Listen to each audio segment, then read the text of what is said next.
Mr. Jake Kouns, riskbasedsecurity.com. Mr. Jake, welcome to the show. Thanks for having me, Chuck. It's great to be back.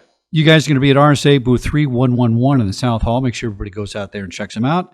Now, before we get started, I want you to tell everybody about the risk-based security knowledge databases. You have two of the largest in the world. Tell us what those are all about. Yeah, we have two of them, like you said. The first one is called VulnDB. It's the largest vulnerability intelligence database out there. The second one we call Cyber Risk Analytics, where we track data breaches, how they happen, what's going on, and ways that companies can learn to better protect their assets. A super great resource, and you guys really should check that out. Now, let's talk about your 2020 QuickView Reports. You have two of them. Let's go over them and tell us some of those findings. So it's crazy. Right now, companies have more vulnerability issues than they even know about. In fact, we tracked over 22,000 unique vulnerabilities this year. And not only that, we're seeing collisions of vulnerabilities more than we ever did before. You know, most people know about Microsoft Patch Tuesday, but what they don't know about is that this year we dubbed something called the Vulnerability Fujiwara Effect. So if you think about two hurricanes that come together, that's called the Fujiwara Effect. We saw this year, starting in January, we saw that the Oracle and Microsoft came together on Patch Tuesday.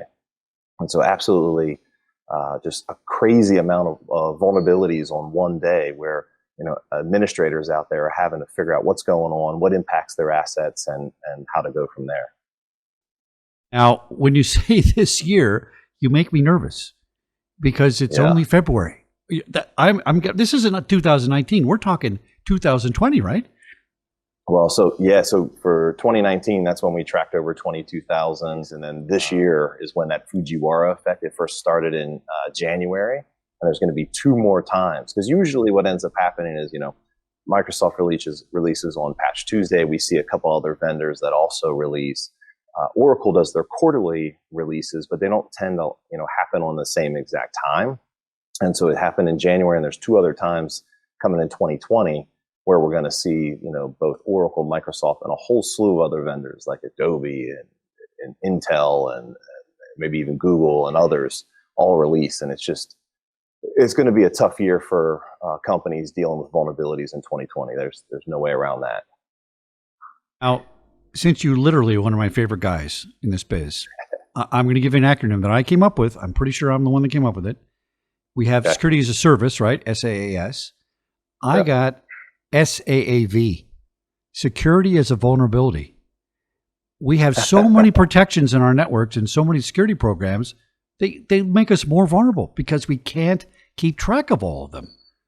We have automation that's trying to make a move into the market, but I'm not even sure automation is going to solve that. What do you think about that concept? Security itself makes us vulnerable to some degree.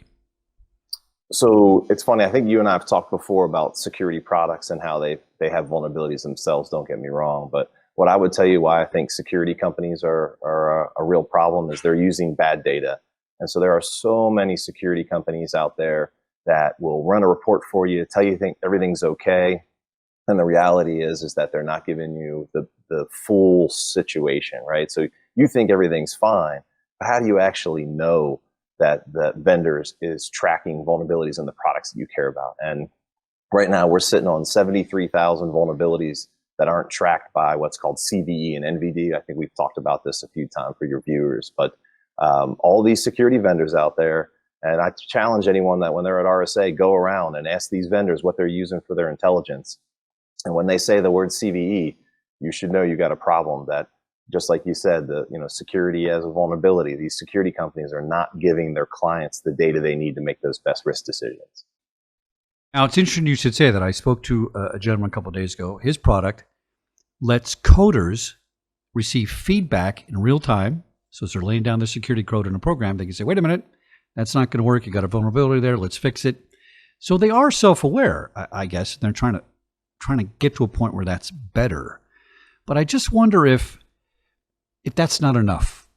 I mean, well, it's one of those things where I hate to say it, but organizations do need a multifaceted approach, and they need a lot of vendors to help them. There's not one vendor that's going to solve everything for them. So there are a lot of great companies out there that are helping developers. This is why we continue to, whether you like the term or not, the whole DevSecOps, right? Helping developers and ops people come together in a secure fashion makes sense. And I just continue to see in our space, we've been doing this for almost a decade now or more.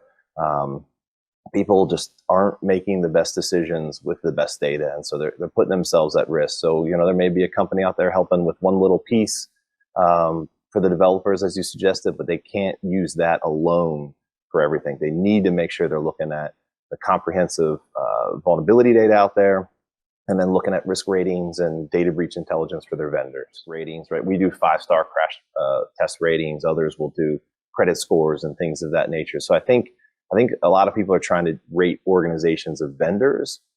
We're the only company out there right now that are rating products with vulnerabilities and trying to understand those things, the maturity of the product that you're using. What's the likelihood of a vulnerability to happen and those sorts of things. But I think, for the most part, most normal folks that aren't that technical don't know if they should be using it or not. Heck, even technical folks have a hard time figuring out, should they use this third-party library or not? So the more that we can give them data, metrics, insights, ratings to make those better decisions, I think it's going to be key moving forward. I interviewed a gentleman the other day. We talked about zero trust, because zero trust is a great idea, right? Zero trust only works, though, if my endpoints are secure. And this guy said, wait a minute. You're assuming that when I log in from my phone, I'm Chuck Harold, and I've been authenticated with zero trust. What if I'm not Chuck Harold? The endpoint can still wreak havoc on your network. How does somebody go about evaluating a product? Now, let's say, risk-based security says this product's good, but that product in itself may not be handling another problem it doesn't know about. I know that's a weird question, but you know what I'm saying?